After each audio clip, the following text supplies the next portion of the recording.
So Coach Stephen Francis did break his silence with the departure of Elaine Thompson-Hira from his MVP track club in addressing the theory that Elaine's move was triggered by money.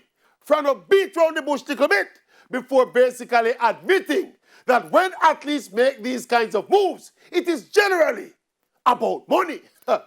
Basically confirming what some of us already knew.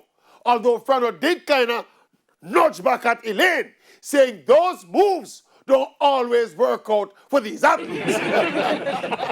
And we do understand that kind of edgy reaction from Frano, having just lost his cash cow, a.k.a. his money tree. But there is another thing that Frano said that perked up the Mavericks' ears. Coach Francis revealed that he, Frano, suspects that the catalyst for Shelly and Fraser Price's leaving MVP was her relationship with Elaine.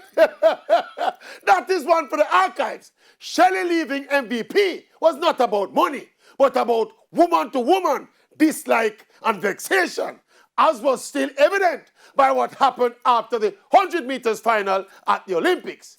Interesting indeed. And question, will Shelly now return to MVP again? You know what I mean? With Elaine now out of the way, Shelly and Frano back together again for one last hooray! Oh, it's so.